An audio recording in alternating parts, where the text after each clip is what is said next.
The film you're about to see uncovers the truth about the Federal Reserve and the IRS, the truth the government's been hiding and protecting, and the agenda they've been protecting and promoting for the past 100 years.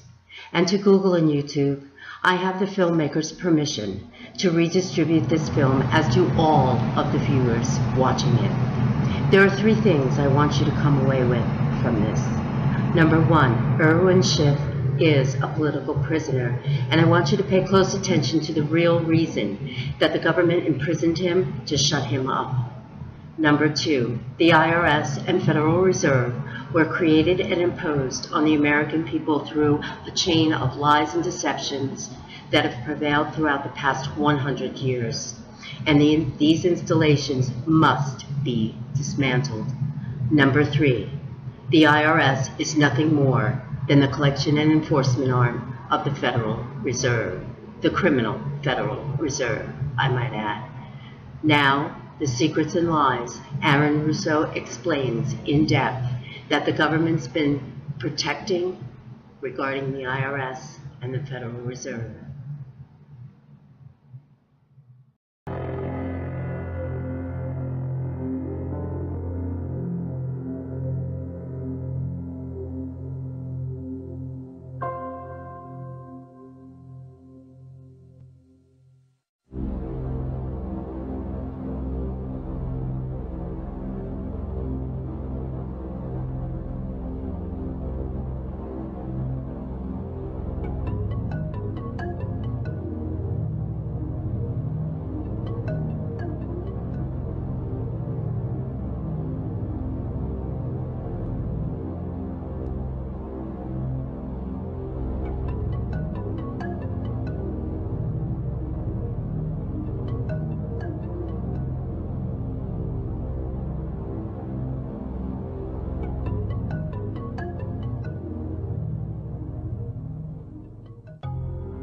The year was 1913.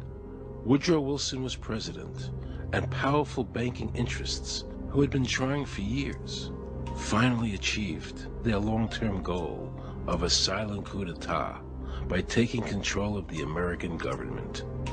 The first thing they did to accomplish their takeover was convince Secretary of State Philander Knox to lie to the American people and tell them that the 16th Amendment, the Income Tax Amendment, had been legally ratified by the states when it was not. The bankers knew that this tax would ultimately end up in their pockets. Because of this fraud, the American people were led to believe there was now a tax on their labor. Congress and the President are completely aware of this fraud, and it was even cited in a recent court case.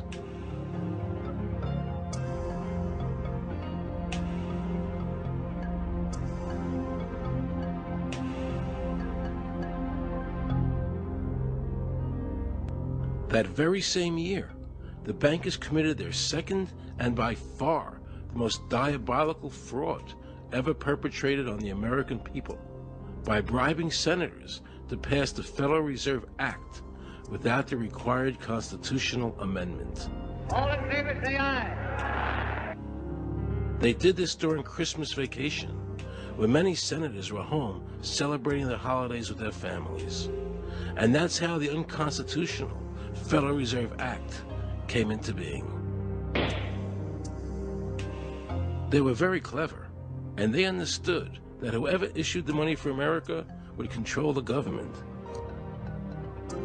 The bankers won, and the American people lost, because most politicians will sell their soul for $1. And now the Federal Reserve could issue dollars legally. As Mayer Rothschild said, "Give me control of a nation's money supply, and I care not who makes its laws." He knew that he and the other bankers would now control the laws of the nation.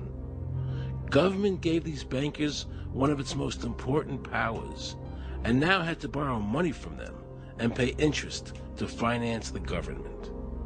So the American people were forced to lower their standard of living and pay a graduated income tax to the government, just so the government could give these bankers more profits. President Woodrow Wilson, who signed the Federal Reserve Act into law, later said, in regret, "I am a most unhappy man. I have unwittingly ruined my country. A great industrial nation is now controlled by its system of credit. We are no longer a government by free opinion, no longer a government by conviction and the vote of the majority, but a government by the opinion and duress of a small group of dominant men." The Federal Reserve was created by Congress in 1913, and it was entrusted with the power granted originally to the Congress by the U.S. Constitution to coin money and regulate the value thereof.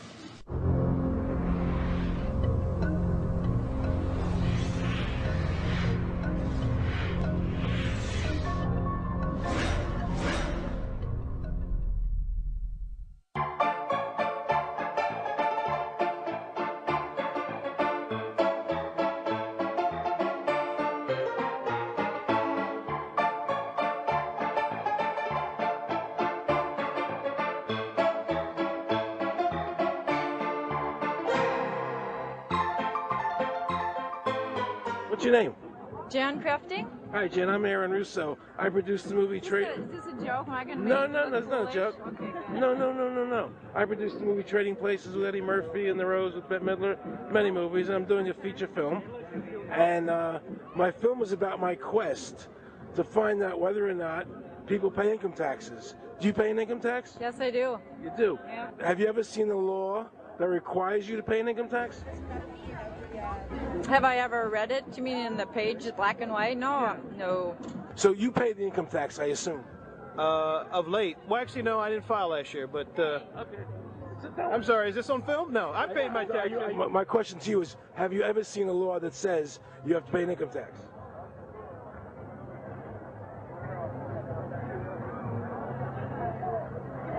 The law is that guy that wears that badge and a gun. That's the one that puts you in jail. That's the law. Actually, I can't stand the IRS. They're evil. Do you have any fear of the IRS? Not really, because I'm Canadian. I think it's actually unconstitutional, is what I've heard. Right. But to avoid any hassle, I pay it. If there was no law and I wasn't afraid of them coming and taking me to jail, absolutely, I wouldn't pay taxes. Okay, then no, I wouldn't pay income taxes. It's a no-brainer. You wouldn't pay it. I wouldn't pay it. Why would anybody? Because that's what they tell us we must do, else we're bad Americans. Would you pay it? No. Would you pay it? No. Why would you pay taxes if you're an actor? The income tax is not legal because it would be a direct tax and it is not apportioned as the Constitution demands. If it's against the Constitution, then why are we doing it?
I really expected that, of course, there's a law that you can point to in the law book, the code, that requires you to file a tax return. Of course there is. Maybe I don't know what it is right then as he was speaking to me, but sure. So naively, I agreed to go off and research it and get back to him. 3.5 months later, I was at that point where I couldn't find the statute that clearly made a person liable, at least not me and most people I know, and I had no choice in my mind except to resign. I had to leave the IRS because I presented evidence that I had accumulated indicating that the agency was violating the law and violating people's rights. And I asked the agency for a response to my sincere concerns.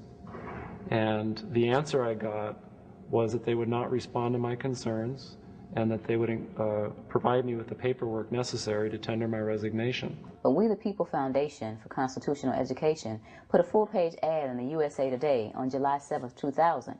And within the body of that ad was a $50,000 challenge for anyone that could show the law. And to me, $50,000 is a lot of money. So I went after that and did the research based on the fact that I thought, let's put this baby to bed. I'm hearing all these rumors. You know, I'm going to kill two birds with one stone. I'll answer these people's questions that are asking me, and then I'll win this $50,000. And, you know, based on the research that I did throughout the year 2000 and that I'm still doing, I have not found that law. I've asked Congress. We've asked a lot of people in the IRS commissioners, helpers.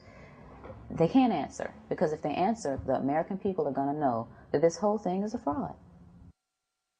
I was surprised to hear these highly trained and decorated IRS agents telling me there was no law requiring American citizens to file a 1040 or to pay an income tax on their labor.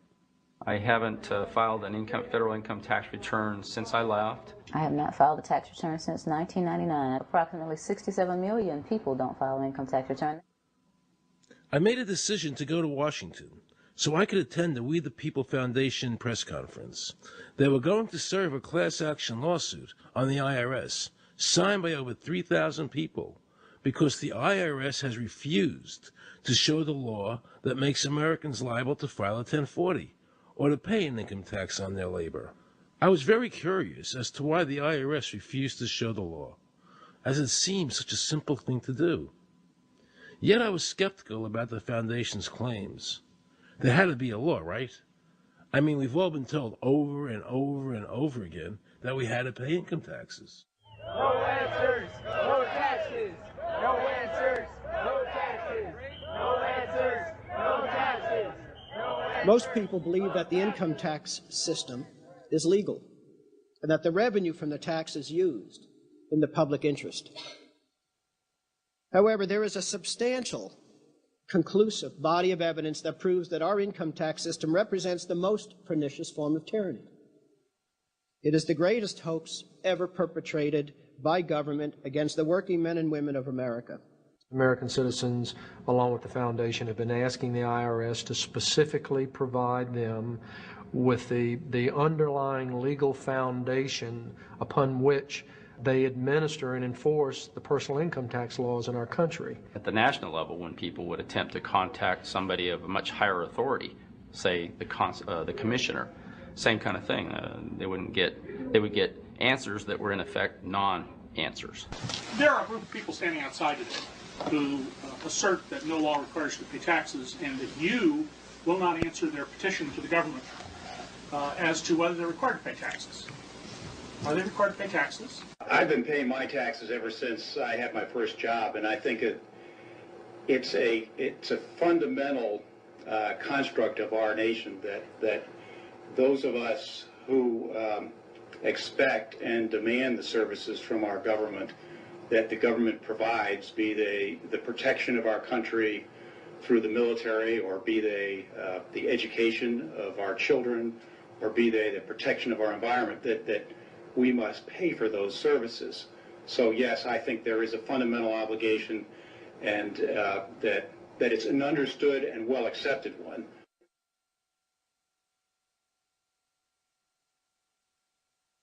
Joe Bannister and I had a meeting in the White House with President Clinton's economic advisor, Jason Furman. He accepted the remonstrance for the president. On June 2nd, I called and spoke with him. His words were, "We have decided that the issue of the legality of the income tax is not a high priority matter for the White House, and we will not be participating in any conference on the subject."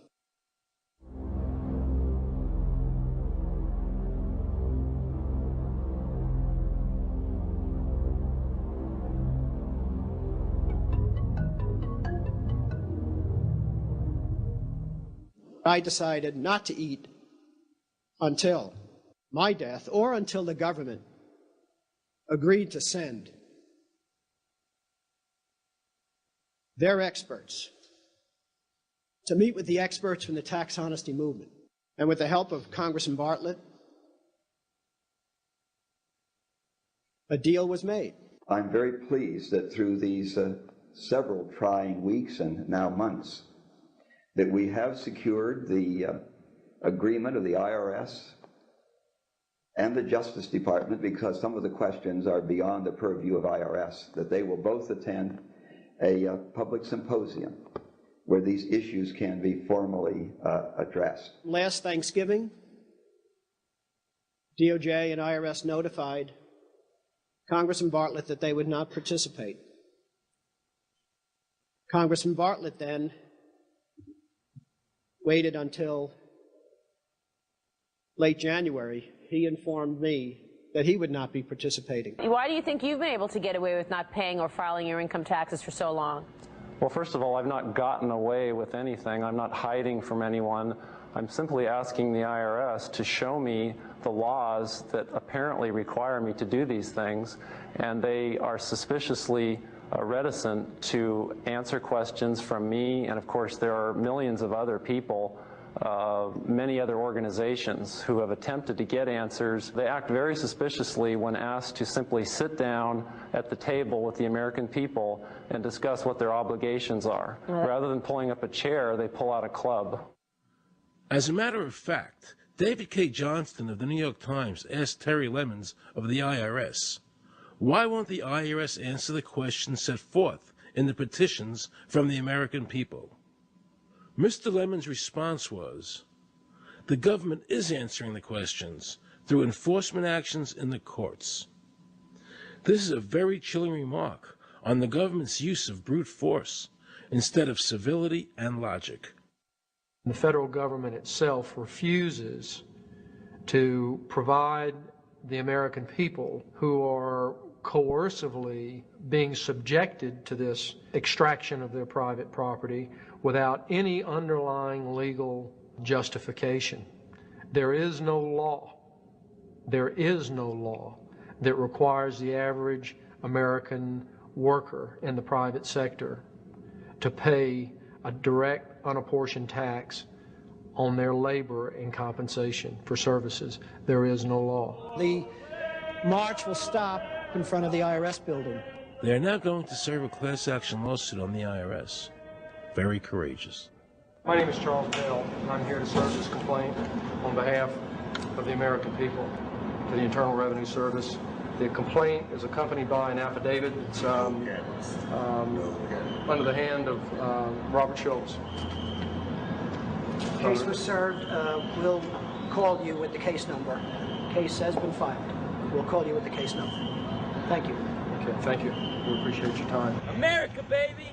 Freedom! Today, effectively, the people have said to their servant government that that our rights are not going to be any longer denied, and that we're going to have answers to our petition, our legitimate lawful petitions for redress of grievances, which are guaranteed in the First Amendment to our Constitution. So once and for all, we will get an answer. On August 31st, 2005, federal judge Emmett Sullivan ruled, the government does not have to answer the American people's questions, even though it is guaranteed in the First Amendment. Our courts have made a decision that government does not have to show the law that it enforces. And the press never reported on this. Have we given this judge the authority to overrule the Constitution, the very foundation of American life?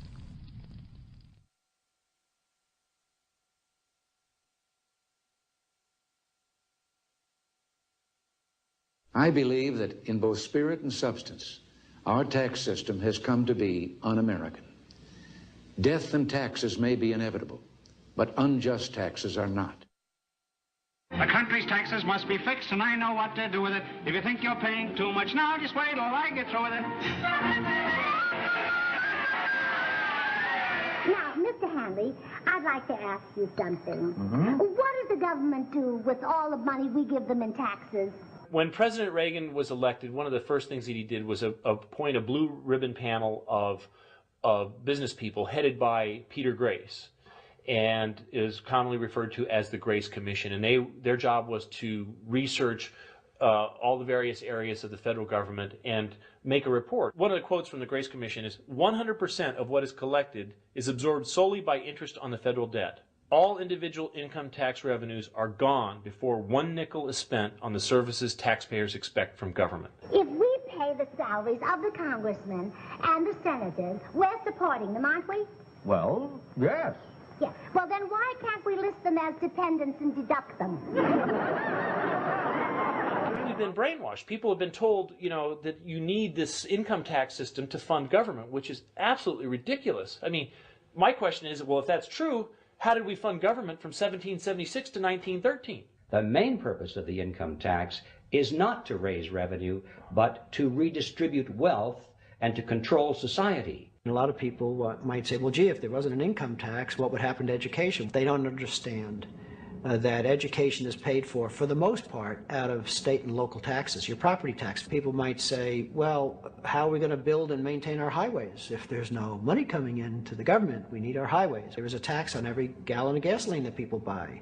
Proceeds from the income tax do not pay for highway construction. The amount of money that we spend on defense is exactly equal to the amount of corporate income tax, which is quite legal and quite constitutional. I think we should not want the income tax for several reasons.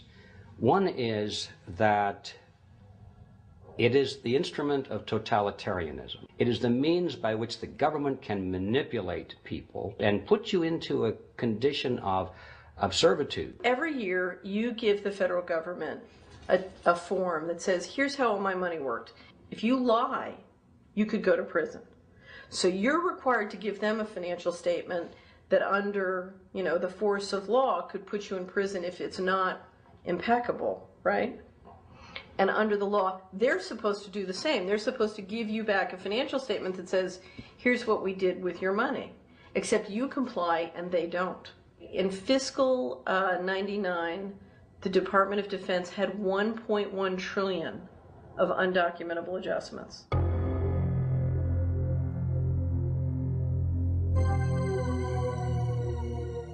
The following year, they had 2.3 trillion of undocumentable adjustments.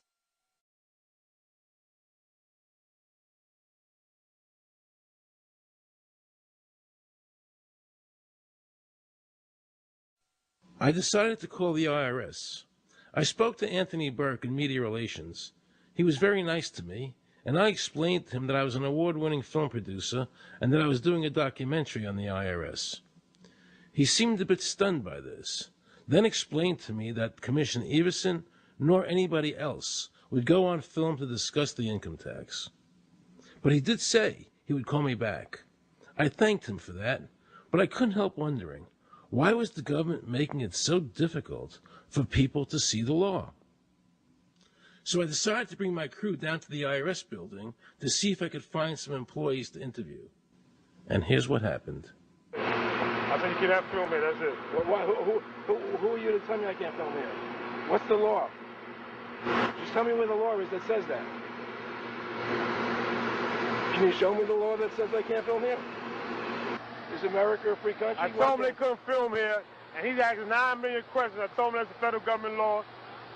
Hey, I told him he couldn't film here. He's telling me he's a citizen and all that. So I couldn't film him. He's saying, where's the law that says I can't film here? And I'm asking another question, sir. Then Homeland Security showed up, because I was such a threat to Washington. You got a driver's license up? Yeah, I do. Put that away for me. After convincing Homeland Security I really wasn't Osama bin Laden, I kept wishing the IRS would allow me to interview somebody. Why wouldn't they show the law?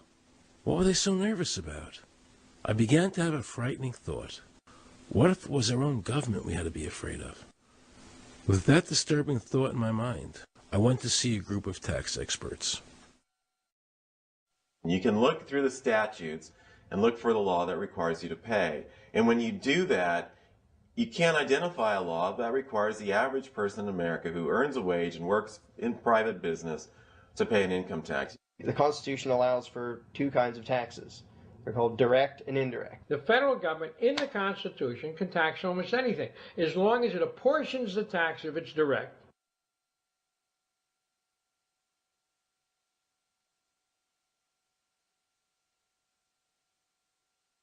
The indirect tax is, for example, an excise tax. I can avoid the excise tax on gasoline. I can choose to ride my bicycle.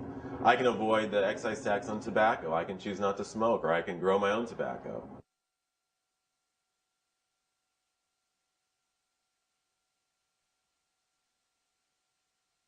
The income tax which is being applied now doesn't meet the criteria of either direct or indirect taxes.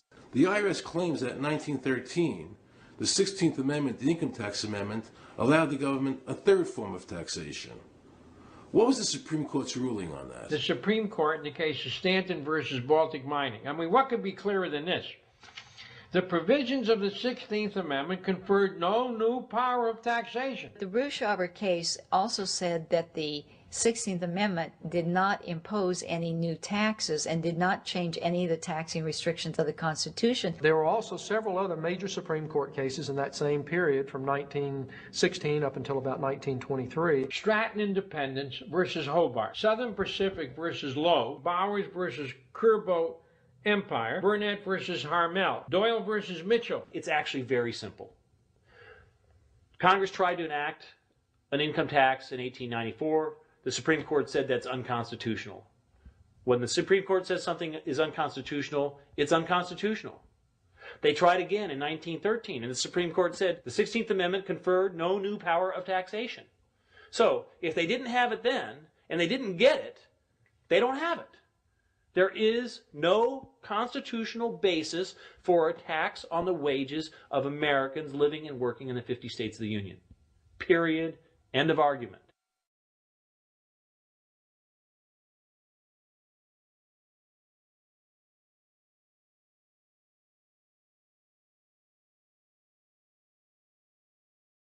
I have a letter here from Daniel Inouye's office of the United States Senate that says, based on the research performed by the Congressional Research Service, there is no provisions which specifically and unequivocally require an individual to pay an income tax.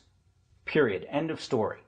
There is no law, and to date, nobody has been able to show that there is a law for the average American citizen working day in and day out to pay an income tax. The definition of income in the Constitution was given in the Eisner versus Macomber case, and it turns on gains or profits that are made from some activity. Doyle versus Mitchell, 247 U.S. 179, 1918. Here's what he said.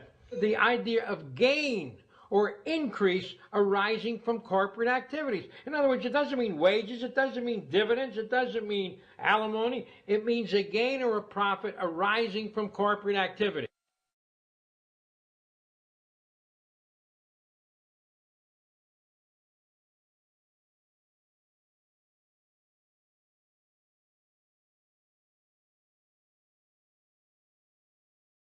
These liens that are recorded against people by the government for tax liens are nothing more than allegations. They are non-substantive. They have never been determined by a neutral third party, such as a court, to have one shred of validity. If you ever get a notice of an audit or anything else, the first thing you should do is a Freedom of Information Act request for records that they're using to substantiate or justify the audit. There is nothing in the Internal Revenue Code that creates any such thing as an income tax evasion or crime. There's nothing in the code that allows IRS agents to seize property. The government is involved in judicial blackmail. The government knows that if it legally seizes somebody's property, that person doesn't have the funds and he can't even get a lawyer who can help him. I conducted investigations in the Title 18 of the Criminal Code, the U.S. Criminal Code. And in there, the statutes and the regulations are very specific as to what's violating the statute. In the Internal Revenue Code, Title 26, there's nothing specific in there. I mean, even the FBI is feared the IRS. You have to understand that an agency which will unlawfully impose a tax that doesn't exist is not going to care.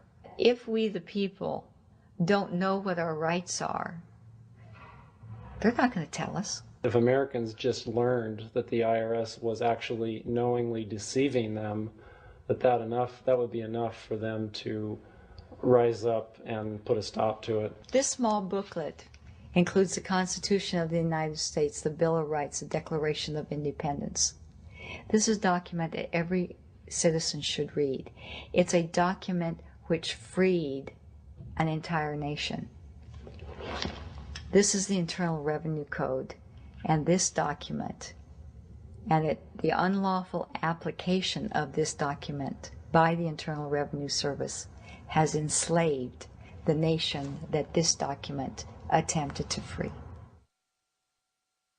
I was very impressed with the people in the tax honesty movement.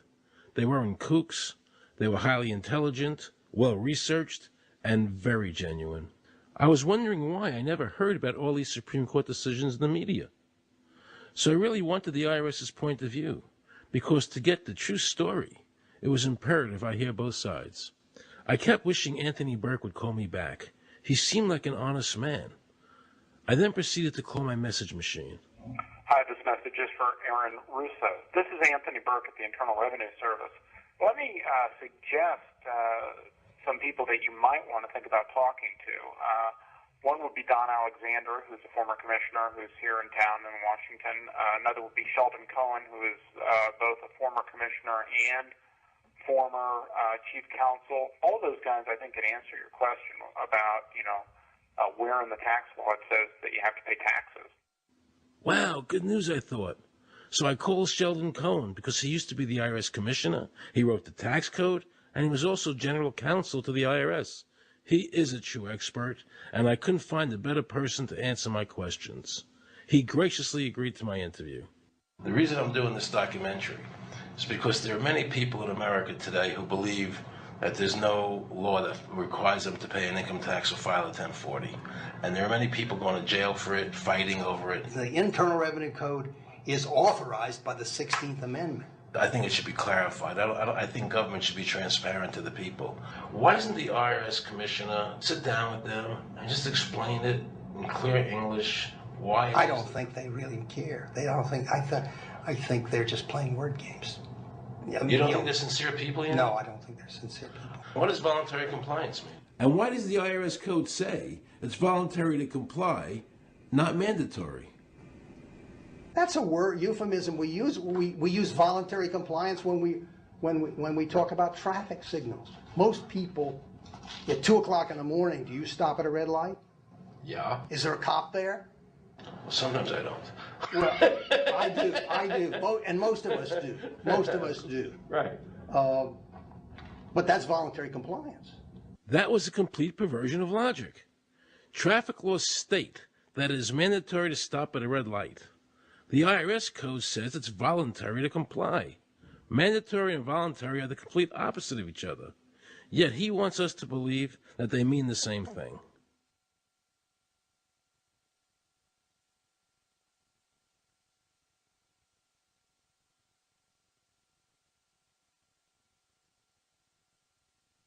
So can the government criminally prosecute somebody of information put on their 1040? Yes. Right, so doesn't that violate the Fifth Amendment?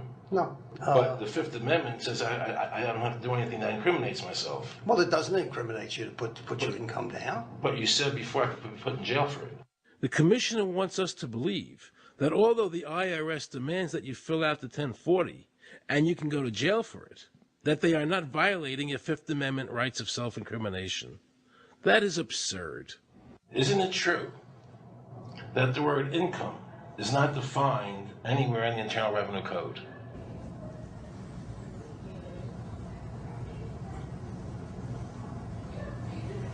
The law says that the government has a right to tax income from any source derived. So, but the word income is not defined in the code. It just says income without a definition of what income is. That's right. Correct? Yeah. But there are many different kinds of taxes. Well, how can an American citizen know what income is if the code doesn't define it? If they're paying an income Because tax... the courts have all defined it. Do you remember what constitutional attorney Edwin Vieira said? The definition of income in the Constitution was given in the Eisner versus Macomber case, and it turns on gains or profits that are made from some activity. So the Supreme Court has ruled, income is not wages, it's not labor, it's gain from corporate activity. I believe that a man's labor is his private property. That's your view, but it's not the law. The Supreme Court's even said your labor is your private property. When I go to work for somebody, it's a trade. It's an even exchange. I do some work, you give me some money.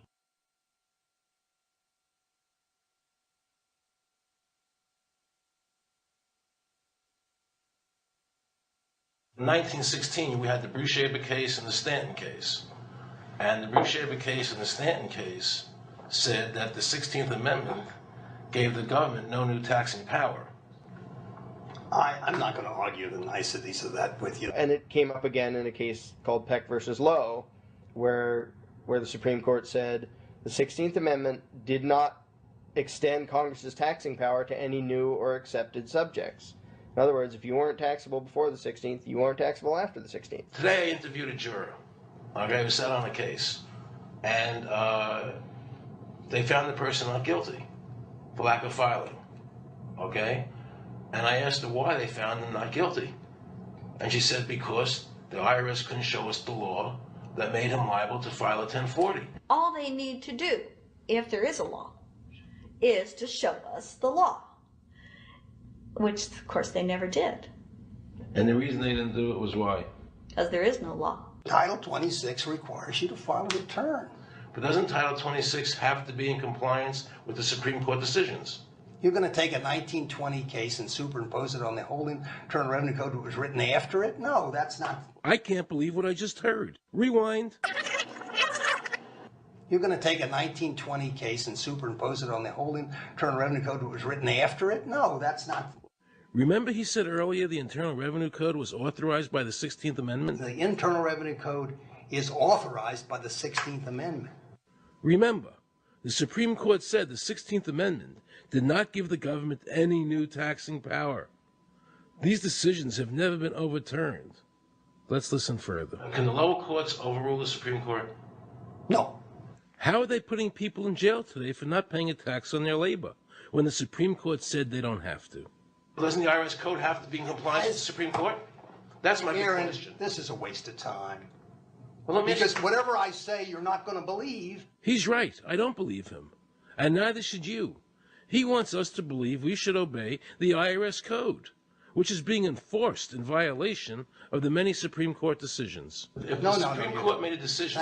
Thank you, Aaron. I think we're finished. I'm sorry, Mr. Cohen, you're doing that.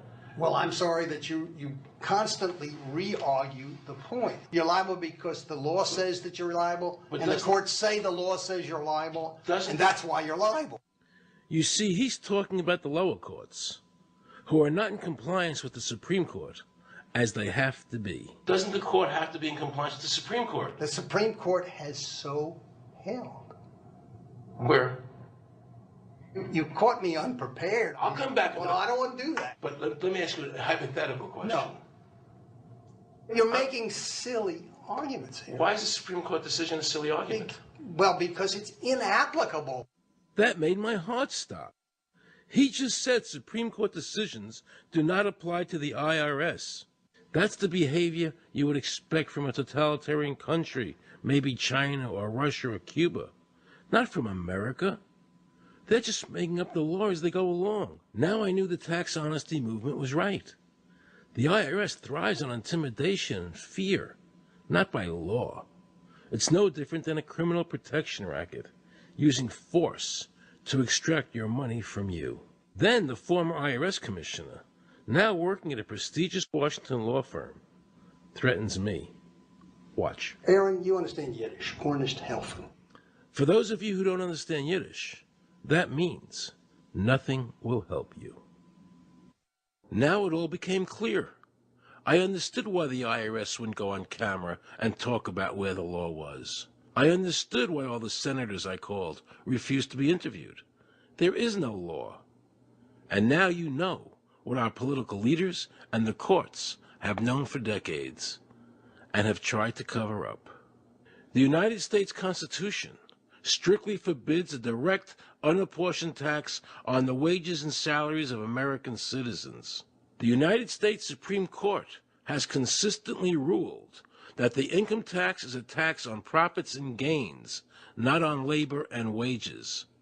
On behalf of the American people, I challenge the IRS to show me a statute that allows a direct, unapportioned tax on the wages and labor of the American people. And if I'm wrong, I will give my most humble apologies to the IRS. If the IRS is wrong, and there is no law, then every person who's been jailed should be let out of jail immediately, and any assets seized should be returned to their rightful owners. If this is a nation of laws and a free country, then the IRS should show the law to the American people. I felt an overwhelming need to understand why juries were finding innocent people guilty of not filing a tax return when there was no law requiring them to do so. So I went to talk to Marcy Brooks, a juror who used her common sense and did not allow the judge to railroad the jury into a guilty verdict.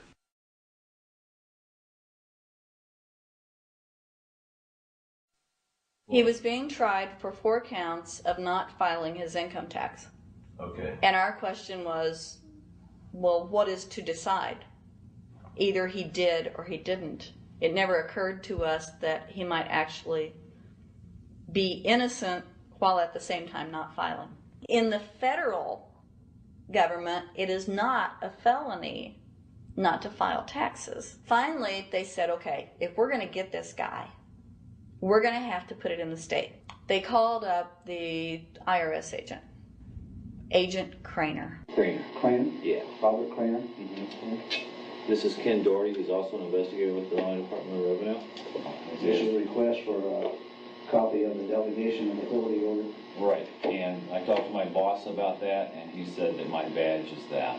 Badge is the authority. I thought it had to be in writing. The last question that the defense asked him was, did you write any of this down? And Agent Craner looked right at him and right at us, and he said, I never wrote anything down. And yet when we saw the video, there he was, writing notes, you know. And so I'm thinking, okay, at this point, the judge is supposed to say, Agent Craner, it is clear that you have committed perjury. It wasn't even noticed. It finally came to the climax. Mr. Harrell looked right at the prosecutor, and he said, I will tell you the same thing I have told over and over again to government officials. You show me the law that requires me to file a tax return, and I'll be glad to do it. And again, I ask, under what is the requirement that you claim under the Private Duty stuff? And the requirement under the regulations is what section? My question to you is, what particular act are we discussing here that I am liable to do these things if you claim I'm liable to do? Your exact question would be again? Okay, what is the section that what? But I guess I'm still not understanding your question, Mr. Harrell. Well, you must be familiar with what that you have the police powers to enforce. Yes. The prosecutor absolutely ignored him. And he started slandering Mr. Harrell. Just started attacking his character. They're calling us tax cheats, they're calling us fanatics, they're calling us weirdos. I don't care what you call me, but I have one question. Where is the law? Show me the law. They can't let this turn into a rational debate, because if they do, they lose it. So they have to insult people and say it's frivolous. We felt like that there was an overall arrogance and that they were railroading Mr. Harrell and wanting us to participate. Judge Coogan, he looked right at us and he said, I will instruct the jury according to the law. We were sent to deliberation. The judge promised us that he would give us the law. And we looked and we looked, and it was not there. We wrote a note to the judge asking for a copy of the law. 10 minutes later, we get a note back. You have everything you need. But there was no law. And he had promised us. At that point, I felt betrayed. I felt like this man promised us the law, and that's what this whole thing is about, the law. We request it, and he still denies us the law. And the reason they didn't do it was why? Because there is no law. Remember, we're talking about the Illinois state law here, okay, which is a law in Illinois. So we got out that law, and we read it several times, and I said, okay, wait, you know, because they kept saying, but this is a law in Illinois. And I said, look at the beginning of it. It says, anyone required to file a federal income tax return is required to file an Illinois tax return. I said, if it is true that he's not required to file a federal return, then that nullifies the Illinois law. Two people, they kept saying, but he's going to get by with it. And I said, what is he getting by with but his rights? If there is no law, he's not breaking a law. He's just standing on his rights. Are we going to deny him that? That's when this one juror sat back and kind of rolled his eyes, and he said, you mean we don't have to pay taxes?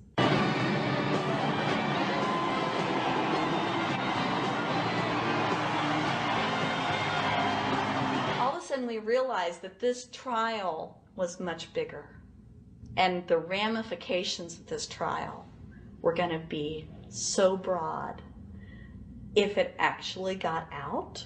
I mean, it's like we had just discovered this great government secret. And so when we came out for the delivering of the verdict, the judge was, I'm sure, even at this point, I'm sure he still thought we would give a guilty verdict.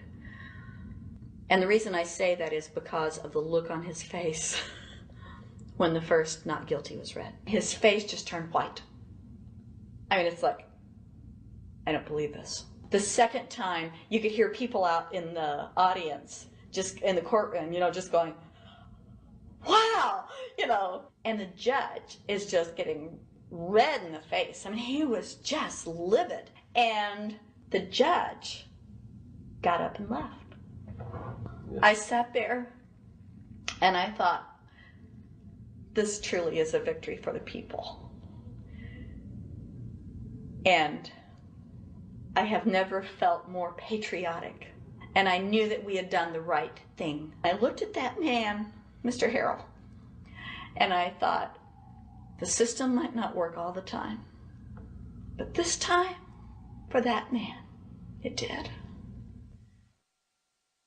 In November 2004, the government arrested former IRS criminal investigator Joe Bannister. They charged him with fraud for telling the American people the truth about the income tax laws.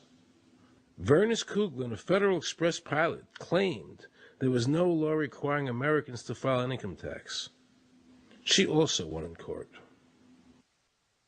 24 people were criminally charged by the IRS because they claimed there was no law requiring them to file an income tax return. The fact is that neither the judge nor the prosecutor nor the IRS could bring that statute in there because it's not in the books. The jury came back with an acquittal for everyone. When the matter is put to the test, which means in terms of court and enforcement action, there is a 100% success rate in shooting down these arguments.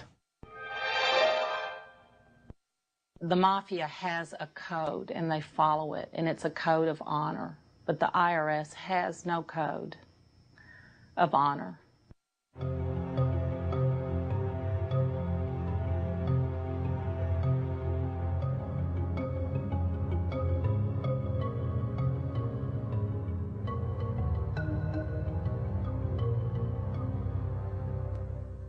Meet Judge Dawson, a federal judge presiding over the Irwin Schiff tax case, who denied Irwin the ability to prove to a jury that there was no law requiring Americans to file an income tax return. He denied Irwin the right to prove to a jury there was no law by stating, "I will not allow the law in my courtroom." But the judge made sure the government never had to show the law as written by telling the jury, "You must follow the law as I give it to you."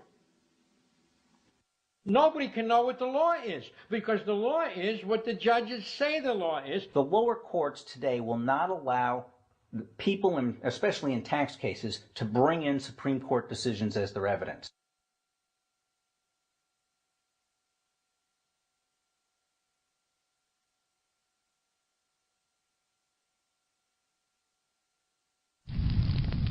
Here we have a federal judge railroading an American citizen by saying Supreme Court decisions are irrelevant.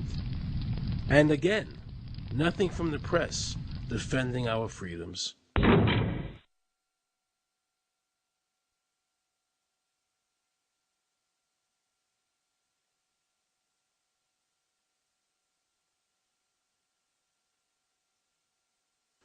So if you ever find yourself as a juror on a tax case, be sure to ask the judge to show you the statute written by Congress that allows the government to tax the wages of the American people. If the judge can't show you the law, then how can you possibly, in good conscience, convict someone and destroy their life?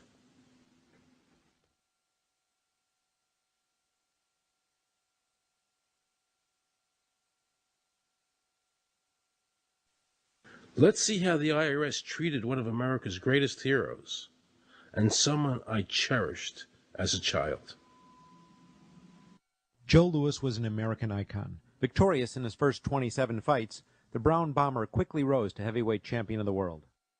His 1938 knockout of German Max Schmeling, who represented Hitler's Aryan ideal, earned him the admiration of millions of Americans. Is watching carefully. Louis measured him right to the body, a left up to the jaw, and Schmeling is down. The count is tied. Right after Pearl Harbor was bombed, Joe had a title fight where he donated his fee to Navy War Relief.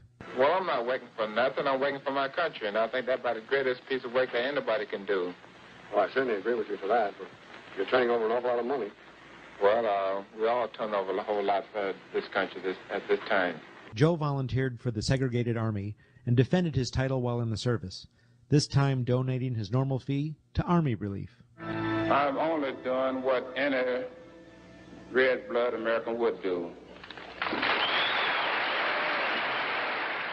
Since the checks were in Joe's name, the IRS taxed him on their full amount, even though he never saw a penny of it. At the end of the war, Joe was awarded the Legion of Merit. But what most people didn't know was that the IRS was charging him $50,000 a year in interest alone on his debt. When Joe's beloved mother died, leaving him $600, the IRS immediately seized it. They also confiscated all of his children's trust funds.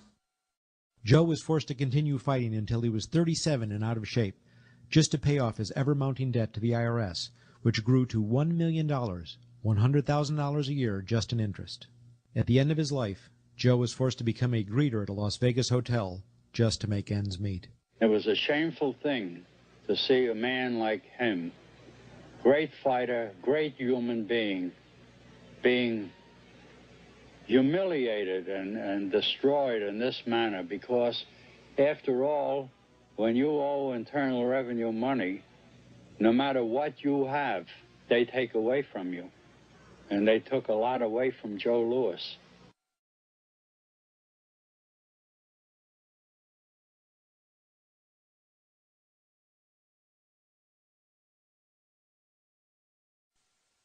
I made a decision to drive to Virginia Beach from Washington because I had heard stories about two law-abiding families who had been brutalized by the IRS. They were falsely accused by their bookkeeper of being drug smugglers and tax cheats. And incredibly to me, without any investigation, the IRS proceeded to raid their place of business and their homes, even though they had done absolutely nothing wrong. On Saturday morning, 4 different raiding parties proceeded to raid 4 locations on a Saturday, the day before Easter.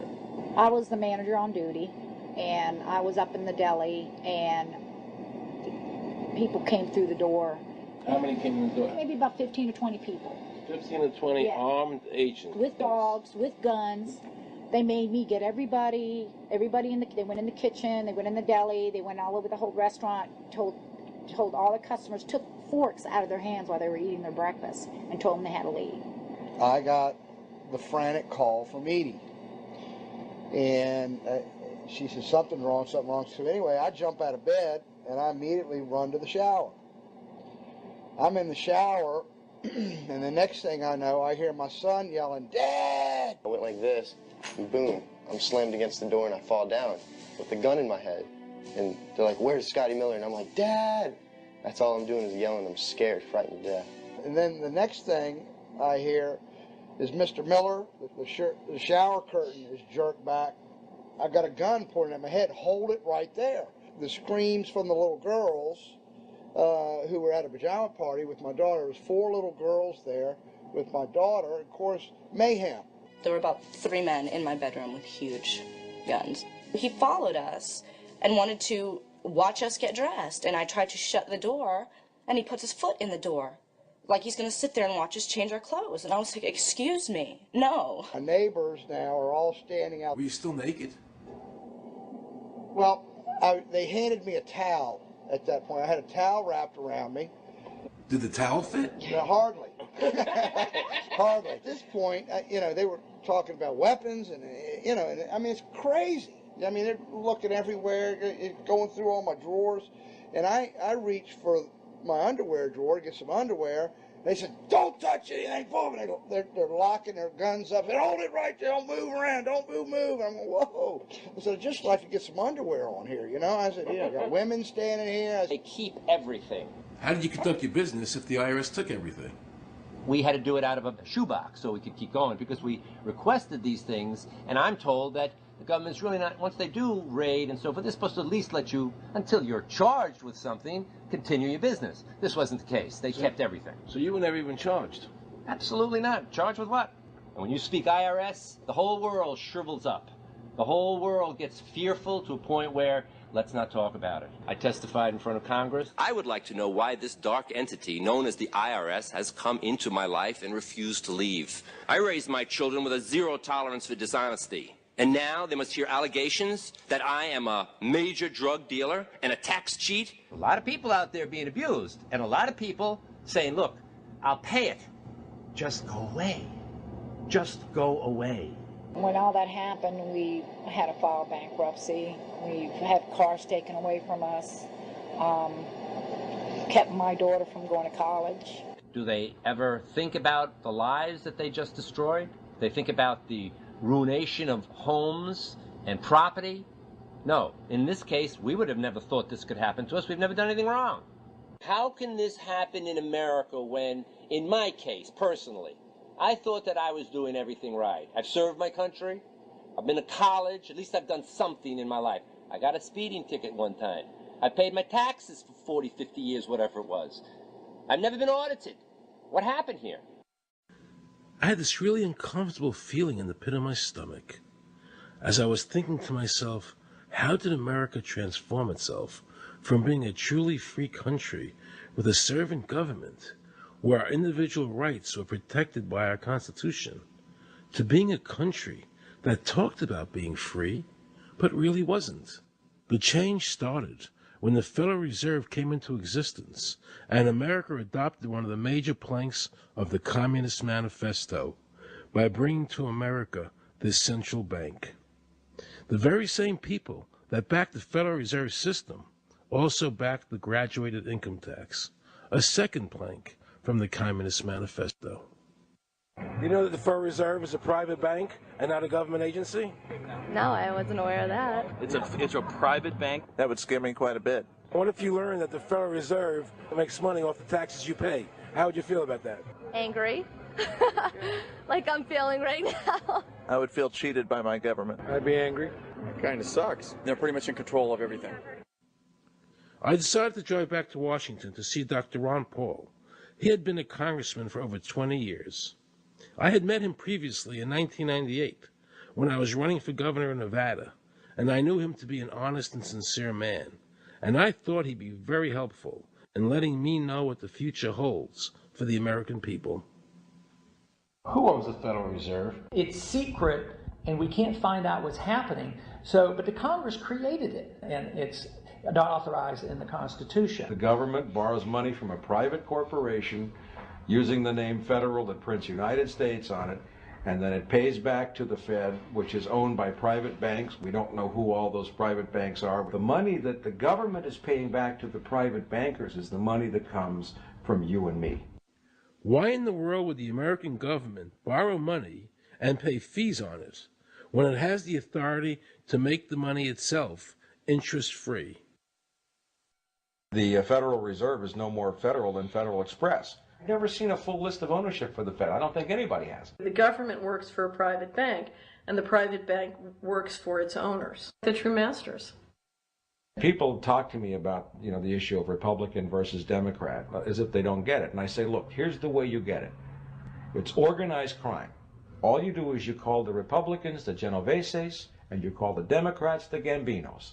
The people at the top, they treat it like a crap game, like it's their crap game, like they're making lots of money. Occasionally, somebody at the table shoots each other, but the moment anything threatens their crap game, they all unite to protect it. They're both controlled by the same financial, economic, and corporate interests. Once the banks get into the picture and they form a partnership with the government gives them the legal power now to create bank-issued money backed by the coercive power of government to require everybody to accept that bank money. In the course of the last century, they have converted this nation from a nation of independent freeholders to a nation of employees. And they're just one step away from being serfs. Most people spend the great bulk of their money for taxes, interest, and inflation. And all of that money goes to these two groups that comprise the cartel and their partner, the federal government. It's not a coincidence. So if Congress used its legal authority to shut down the Federal Reserve System, the American people would be much better off. Government should create, issue, and circulate all the currency. Creating and issuing money is the supreme prerogative of government and its greatest creative opportunity.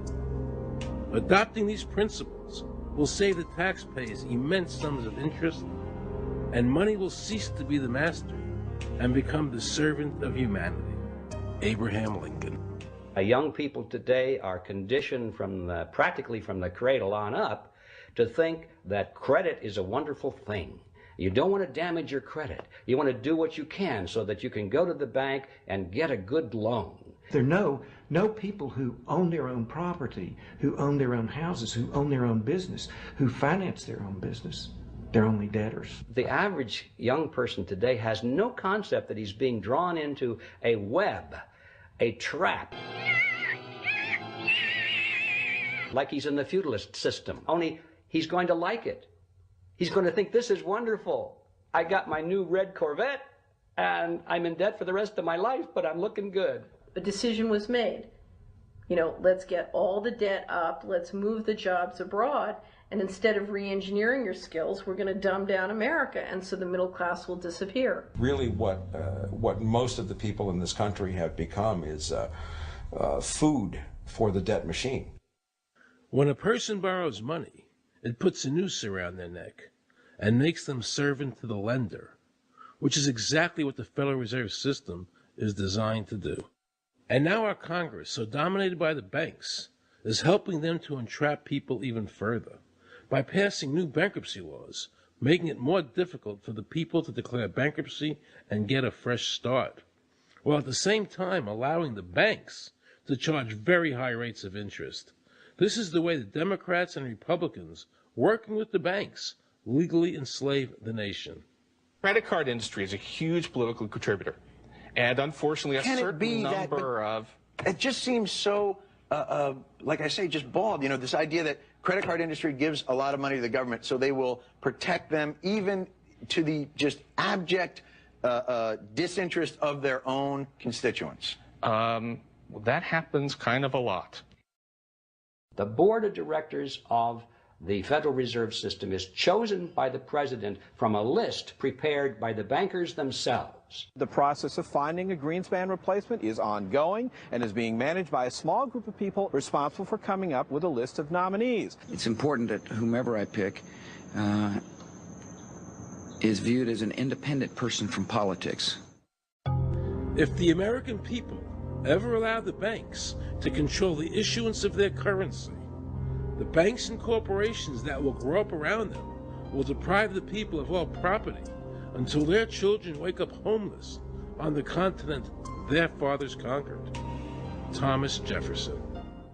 So the Federal Reserve is actually an illegal entity functioning within government. It's illegal, and what we have given to this so-called agency is the authority to counterfeit money. Do you have any points of view about the Federal Reserve and how the Federal Reserve operates? They just enter something on a computer. Oh, you need 20 billion today. Here's 20 billion, but they got that out of thin air. It came out of thin air. It goes to the Treasury then pays their bills. So it's no different than monopoly money.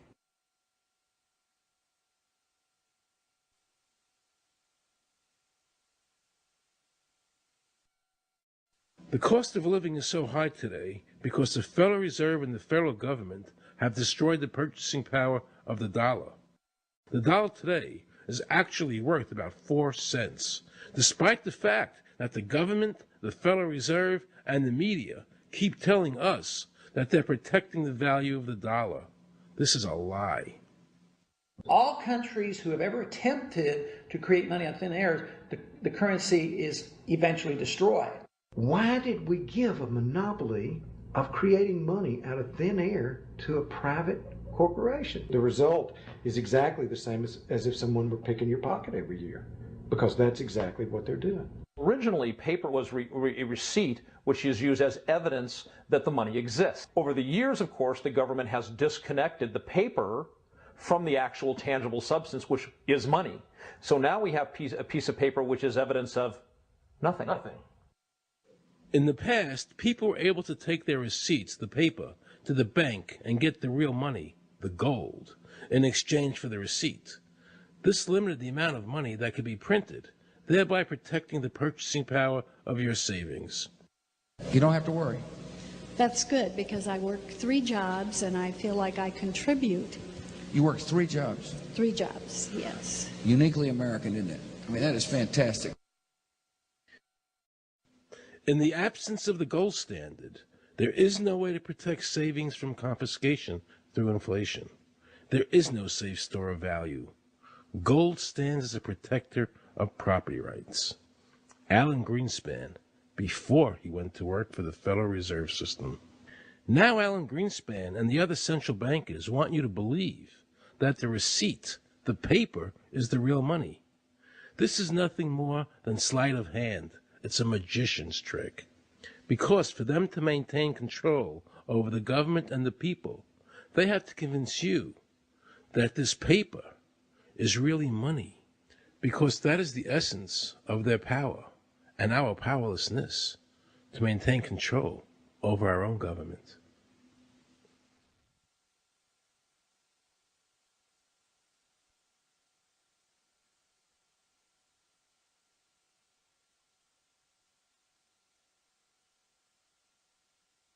What happened to the gold in Fort Knox? Nobody really knows. When I served on the Gold Commission, I asked them to really, do another audit. I remember it was 15-2. They said, we don't need to audit the gold. It's supposed to be the American people's gold, and so we would like an accounting to tell the American people what is there. I've been told that the Federal Reserve has taken control of the gold as collateral for the dollars they print. They list gold on their balance sheet. How could the Federal Reserve, this private bank, list gold on their balance sheet? They claim they're holding that for the Treasury. So that puts private bankers in control of the American gold. They could have taken all of America's wealth. That's a possibility. Shouldn't the Congress stand up and say, where is the American people's gold? They're not audited. They control the money of America, and it's not audited? There is no audit. Oh, wait a second. Doesn't the Federal Reserve work underneath the Congress? Congress ignores their responsibility to do any oversight. The president really has no control, nor does the Congress have any control over this cartel. It just has the appearance of control. In the final analysis, the Federal Reserve bankers, with the help of the Democrats and Republicans in Congress, have swindled the American people. They have taken the true wealth of America, the gold, and given us a piece of paper in return. And again, not a word from the press. These frauds are going to continue until Congress is no longer intimidated by the Federal Reserve bankers, and Congress uses their legal authority to shut down the Federal Reserve System and to stop this loss of our freedoms. Is there a law that requires people to file a 1040? Not explicitly, but it's certainly implied. Well, implied by force. Yeah. But is there a law? I can't cite a law, no. I cannot. But, if they think it's the law and they have all the guns, it's an authoritarian approach. Well, yeah, but that's authoritarianism. Yeah. That's not a country run by law. Do you think America is going deeper and deeper into becoming a police state? And if so, in what ways do you see that as a congressman? Yeah, I think we're moving in that direction because there's not much we can do without permission. The absence of a police state is that people are free, and if you don't commit crimes, you can do what you want. But today, you can't open up a business, you can't develop land, you can hardly do anything. You can't go to the bank, you can't go to the doctor without the government knowing what you're doing. And they talk about medical privacy, that's gone. Financial privacy, that's gone. The right to own property, that's essentially gone. So you have to get permission from the government from almost everything. And if that is the definition of a police state, that you can't do anything unless the government gives you permission, we're well on our way. This is something that people eventually, I hope, will get sick and tired of and say, enough is enough. I sincerely believe the banking institutions having the issuing power of money are more dangerous to liberty than standing armies. Thomas Jefferson. You must understand the Federal Reserve is a cartel made up of the major banks in America, and they are the ones that are running the show, not the federal government.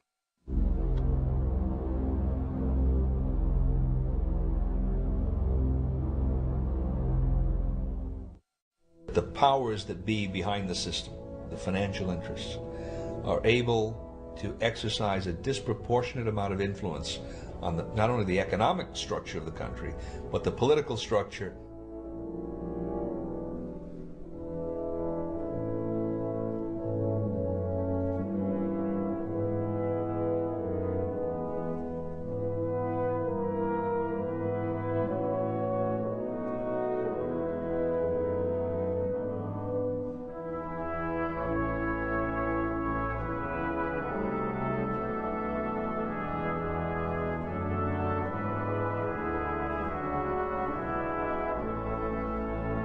This would be like the ultimate reaching of government into our personal health lives, which would be unbelievable. And not even our government, some, bureaucratic, diffuse, multinational, secretive government.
just want to assure the American people that, one, I've got the authority to do this. American people expect us to protect them and protect their civil liberties. I'm going to do that. Preserve, protect, and defend the Constitution of the United States. The Constitution of the United States. So help me God. So help me God. So help me God.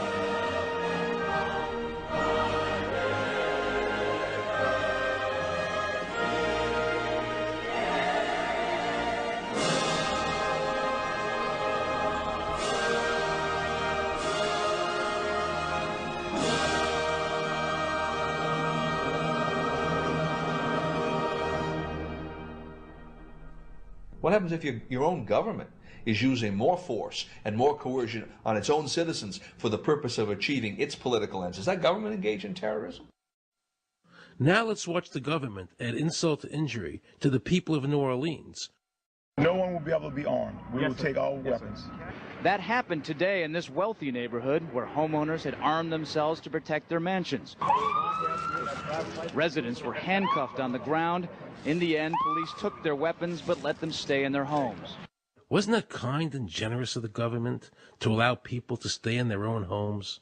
How thoughtful. Of course, they couldn't defend themselves from looters. For many of the police and guard troops, it is an uncomfortable job to do this in an American city. You never expect to do this in your own country. Walking up and down these streets, you don't want to think about the stuff that you're going to have to do. We are losing our right to property. The government is getting more pretext to seize it, using the power to confiscate it with eminent domain. The asset forfeiture laws have proliferated.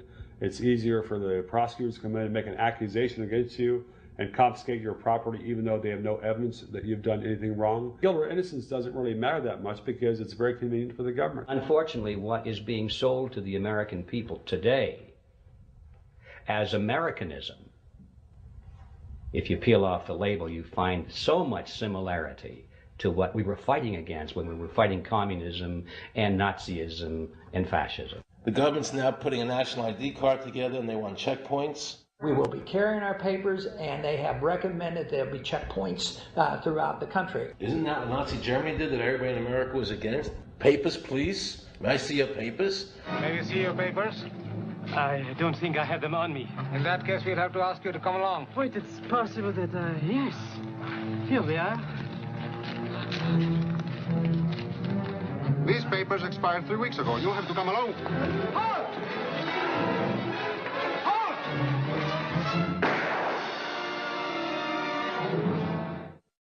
In the new legislation, the national ID card is in it. It takes 3 or 4 pages to describe, and it will be connected with our driver's licenses. The states will be instructed on exactly what they have to do. Social security numbers will be used. Some type of a physical proof, such as fingerprints or retinal prints, have to be on it.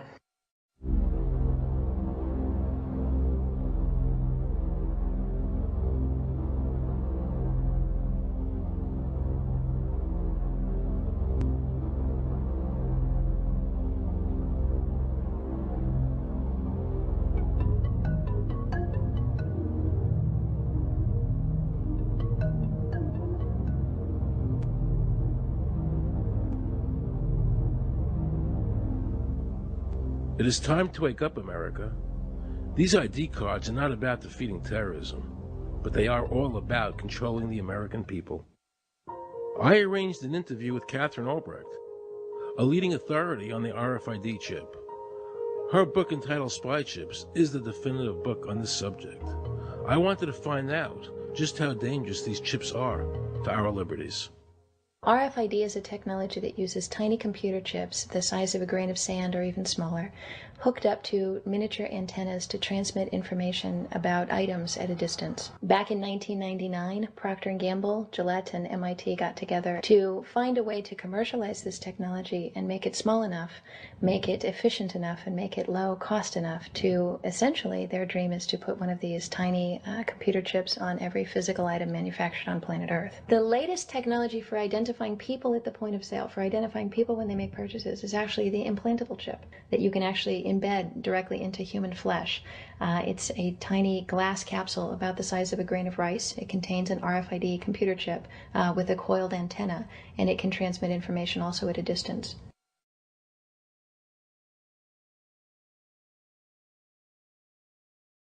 Can a microscopic tag be implanted in a person's body to track his every movement? There's actual discussion about that. You will rule on that, mark my words, before your tenure is over. Homeland Security folks, the Department of Defense and others have expressed an interest in being able to more closely monitor the U.S. populace. And one way to do that, of course, would be being able to determine who buys what and where they take those things.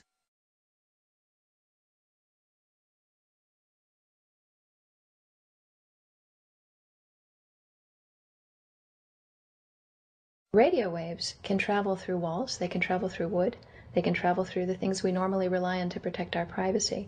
For example, your purse, your backpack, your pocket, anything you're wearing or carrying. Kraft Philadelphia cream cheese has been tagged with RFID and sold to consumers, as have Mach 3 razor products and other Gillette razor products, without the knowledge of the consumer. One of the tiny chips could actually even be the dot on the letter I on the back of the fine print on a package that you purchased. They were talking about having reader devices in every airport, on every bus, on every train, on every port, on every dock. One of the most worrisome applications of RFID are proposals to put them into cash, meaning that you would be able to track every banknote, where it had been, who it had been issued to, and create, in essence, an audit trail. That would essentially take away the anonymity of cash that we now enjoy today. The ATM machine itself, as the money came through the roller device, would be reading each number, and they would know who you are because, of course, you identify yourself at the bank before you take money out. And down the road, when you go to pay at a major retailer, it would also be possible for them, as they're putting the money into the cash drawer, to simply feed it through a little reader device. It would go in, it would tag that number and transfer possession from Aaron Russo, say, to Walmart. Once everything you do is tied down to a single number and there is no longer the ability to pay with cash, then all it takes to render you a non-citizen is to simply turn that chip off. You will no longer be able to really participate in any function in society, including buy food. So through the implementation of the Federal Reserve System, the American citizen has gone from being a private individual who had real money, gold, in his possession that was private, to a citizen who has no privacy because all money is now being digitized. They can deduct whatever amount of money they want out of your digits whenever they want. They can trace you whenever they want. You'll be at their mercy. God forbid we allow this to happen in America. This is absolutely Orwellian. I mean, it's talking about Big Brother looking over your shoulder at absolutely everything you do, every purchase you make, every place you go, every company you interact with. All of that would be reported back potentially to the government.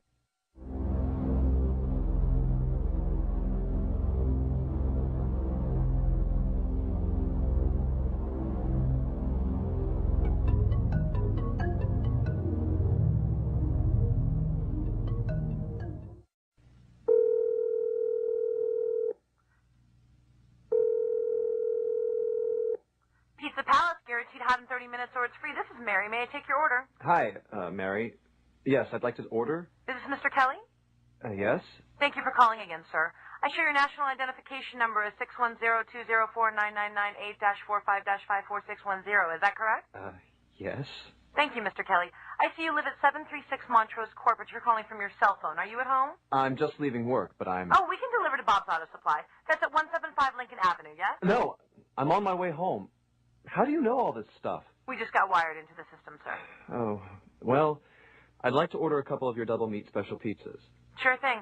There'll be a new $20 charge for those, sir. What do you mean? Sir, the system shows me that your medical records indicate that you have high blood pressure and extremely high cholesterol.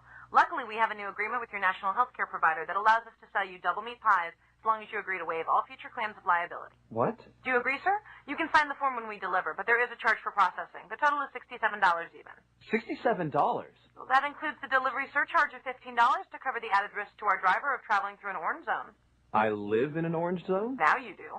Looks like there was another robbery on Montrose yesterday. You could save $48 if you ordered our special Sprout Submarine Combo and picked it up yourself. Comes with tofu sticks. Those are very tasty, sir. Good value, too. But I want double meat. Well, I'm sure you can afford the $67 then. You just bought those tickets to Hawaii. They weren't cheap, eh? Oh, but I see you checked out the budget beach bum at the library last week. Up to you, sir. All right. I'll get the Sprout subs. Good choice, sir. Gotta watch that waist if you're hitting the beach, eh? 42 inches. Wow. Man, I'd say tofu and sprouts is like required. That's how much? Just between you and me, there's a $3 off coupon in this month's Total Men's Fitness magazine. Your wife Betty subscribes to that, right? Anyhow, clip that and it's $19.99 even. Whoa, looks like you maxed out on all your credit cards. Bring cash, okay? Have we become so controlled and so ignorant about our rights that big institutions and big government can do whatever they want with us, even without our approval? I knew for certain the Founding Fathers would resist to the death what is happening in America today. And I, for one, will not accept a national ID card. And if nobody accepts a national ID card, and nobody can board a plane without one, then let the airlines go bankrupt. And if you can't open a bank account in a big money center bank, then open an account in a small local bank. And if we can't walk into a federal building, I personally would consider that a blessing. Don't allow these institutions to dictate to us how we conduct our lives. This is America, and we have free choice. We, the people, have all the power, not the government. Government gets its power from us, not the other way around. Think of all the men and women who died in all our wars, fighting for freedom, not Federal Reserve bankers. Do you think they sacrificed their lives so that Americans can be chipped like a dog? So we could all have a homing device inside us? No. This ID card is the last step before they implant us. And that's precisely the reason nobody should accept one. And you know what they're going to do? They're going to call on the propaganda machine, the media, and try and sell this as if it were in everybody's best interest. We're working on a product that we have called internally a PLD. PLD stands for Personal Locating Device, which is an implantable GPS for which our company owns a patent. The hybrid of the two of these products, being Digital Angel and Verichip, is what we call PLD. PLD should be in prototype form by the end of this year, by December of 2002, and we are already working with the Food and Drug Administration as well as legislative agencies with these products and ultimately with the PLD.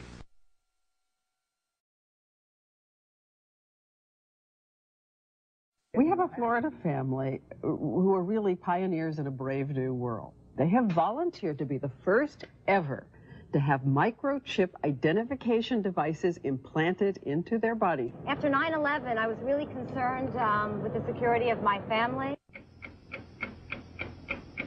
I wouldn't mind having something planted permanently in my arm that would identify me. Talk about identification papers. Watch what happens to a woman in Florida whose license was suspended. Get out of the car or I'm going to tase you. The next street off the Secret.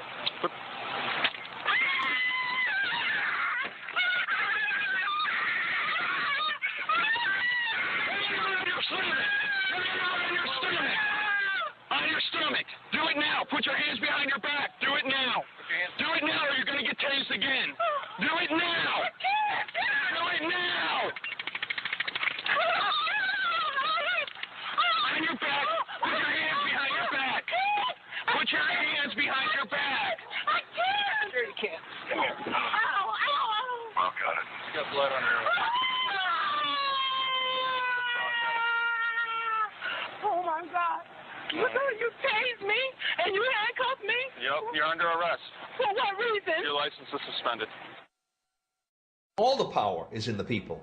And to the extent that government becomes alienated from the people, does things that people don't want, power is transferred until you finally come to a police state, totalitarian state, whatever word you want to give it, where the desires of the people really have no consequence.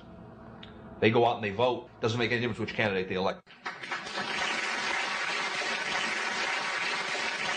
I'm a programmer. I worked for NASA, worked for ExxonMobil, worked for Department of Transportation. Mr. Curtis, are there programs that can be used to secretly fix elections? Yes.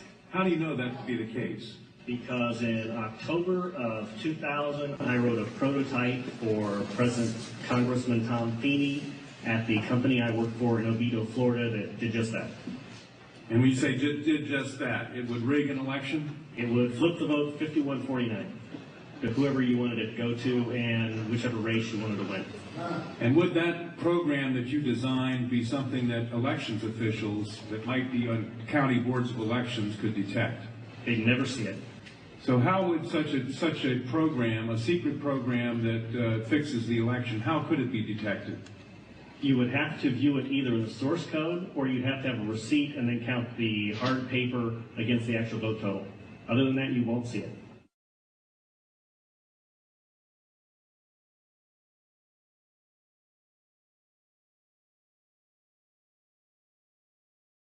Given the availability of such vote rigging software and the testimony that has been given under oath of substantial statistical anomalies and gross differences between exit polling data and the actual tabulated results, do you have an opinion whether or not the Ohio election, presidential election, was hacked? Yes, I would say it was. So in other words, there's absolutely no assurance whatsoever on anything with regard to these machines? Absolutely none.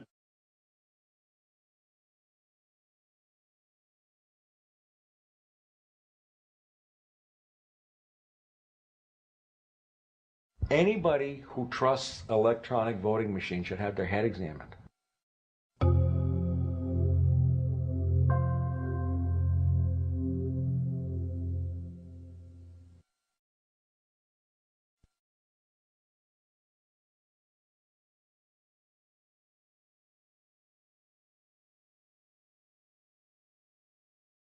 Now we can see a new world coming into view. A world in which there is the very real prospect of a new world order. The New World Order will be built, an end run on national sovereignty, eroding it piece by piece, will accomplish much more than the old-fashioned frontal assault. Council on Foreign Relations. We shall have world government, whether or not we like it. The only question is whether world government will be achieved by conquest or consent. Paul Warburg, Council on Foreign Relations and architect of the Federal Reserve System. There's a group that get together internationally and they sort of play God with our money. You think that's part of what George Bush said was the one world order? They can't have a new world order only with a world police, military. Right. I think the financial system ultimately is even more important than the guns.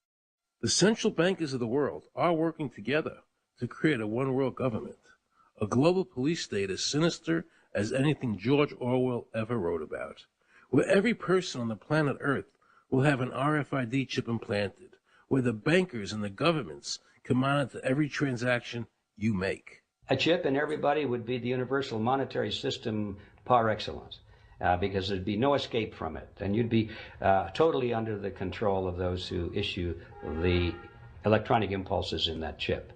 Their strategies are being accomplished through the World Trade Organization, the International Monetary Fund, and the Bank for International Settlements, which is the central bank for all the central banks of the world. Most people don't have a clue that these unelected private bankers actually control the governments of the world. They have financed and profited from every war since World War I without concern for humanity. The war in Iraq is an attempt by the Federal Reserve and their partner, the Bank of England, to control the Middle East and to make it a part of the New World Order.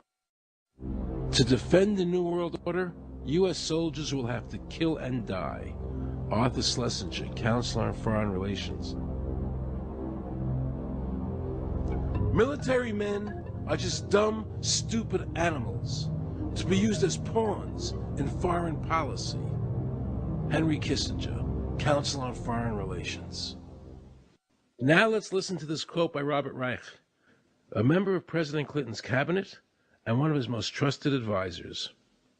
The dirty little secret is that both houses of Congress are irrelevant. America's domestic policy is now being run by Alan Greenspan and the Federal Reserve. America's foreign policy is now being run by the International Monetary Fund.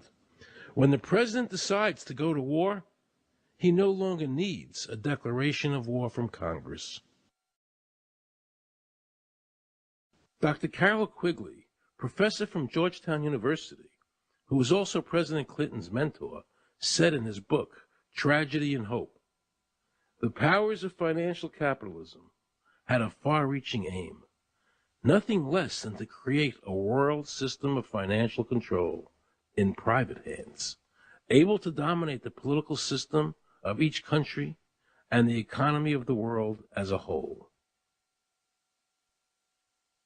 And then President Clinton's Deputy Secretary of State, Strobe Talbot, said, "In the next century, nations as we know it will be obsolete. All states will recognize a single global authority." All these supposed free trade agreements, NAFTA, GATT, CAFTA, are truly nothing more than the governments of the world and the central banks working together to create a one-world government. They are not free trade. These treaties are government-managed trade, and they are destroying the American worker. Through these treaties, the bankers are actually beginning to control the laws of the world. The fact is that this relationship between the bankers, the government, and the huge multinational corporations is the very reason why the government no longer enforces its immigration laws. The bankers want a one-world government without borders, and the American government is obeying them. If the government was so worried about terrorism, why are they leaving the borders open, but at the same time telling American citizens they need an ID card with an RFID chip?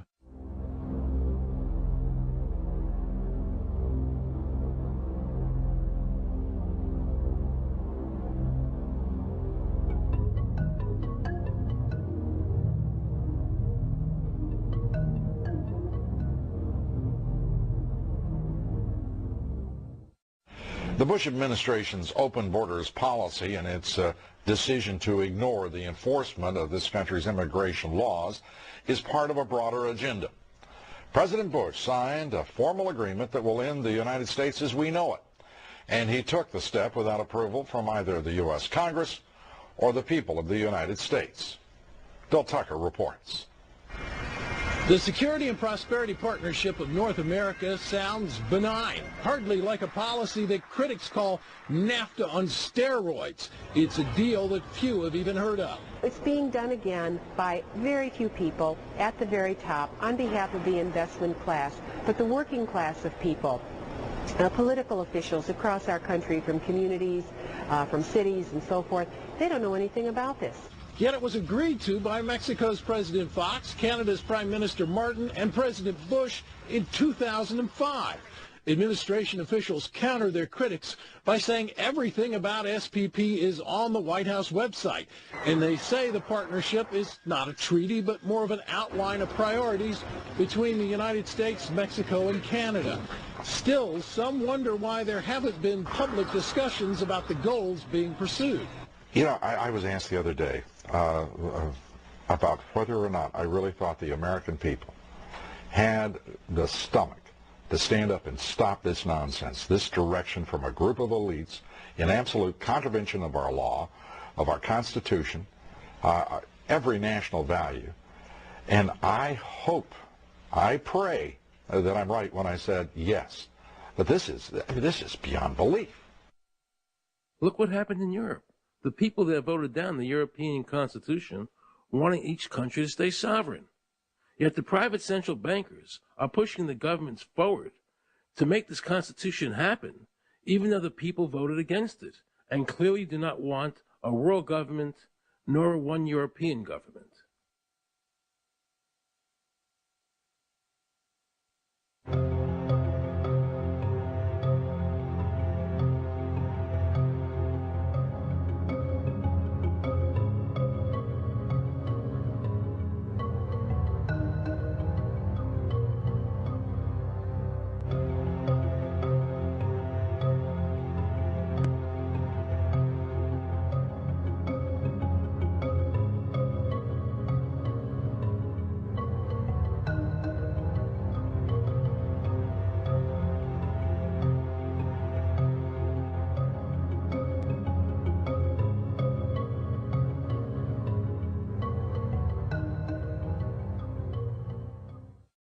Now pay close attention to this quote by David Rockefeller, and you'll understand what is happening in the world today and where the American people are heading as a nation.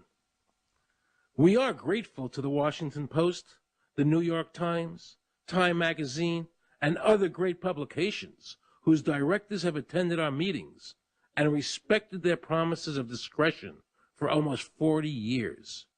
It would have been impossible for us to develop our plan for the world if we had been subjected to the lights of publicity during those years.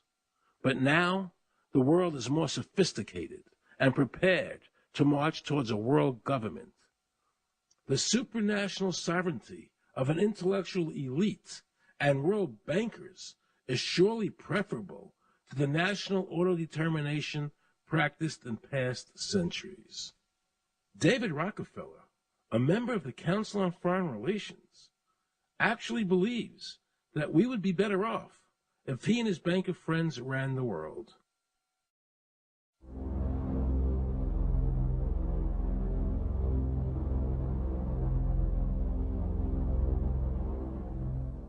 Benito Mussolini had a great quote about fascism. He said that fascism should be called corporatism more properly because it's the perfect merger of power between the corporation and the state. That's how we define fascism.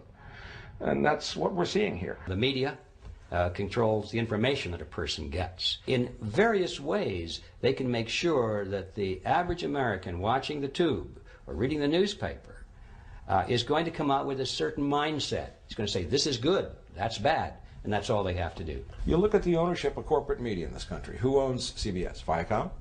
Who owns NBC? GE?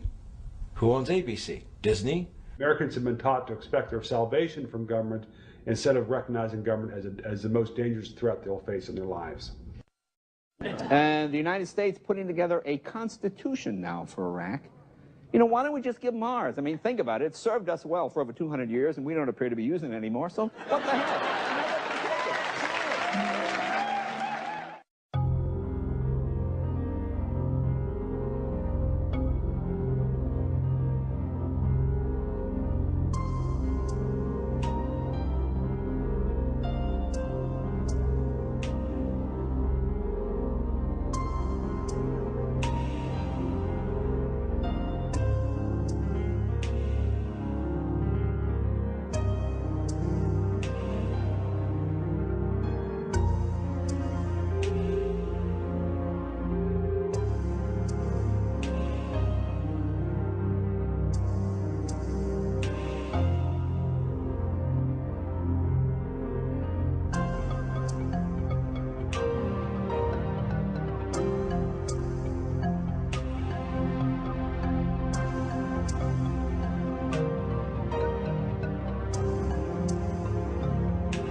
like the old idea where you could do what you thought you could do and what you wanted to do as long as you didn't hurt other people.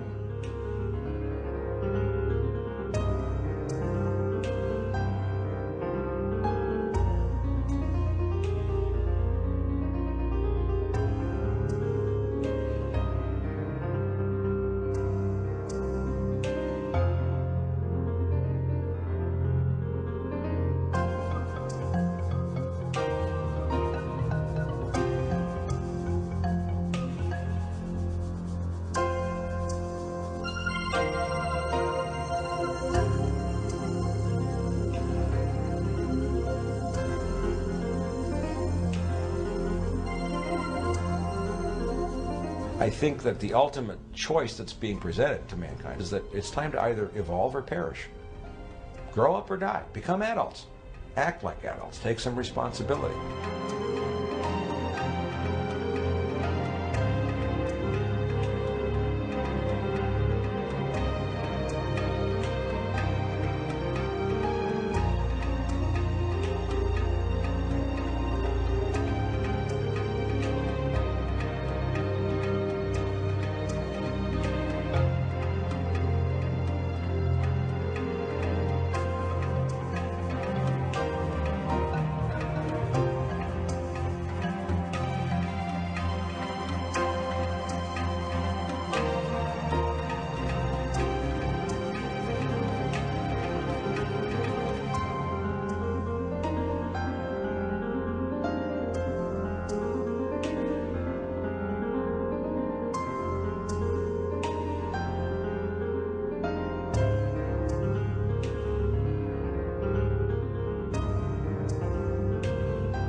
I hope now you have a better perspective of how this government and these criminal institutions have stolen your prosperity from you.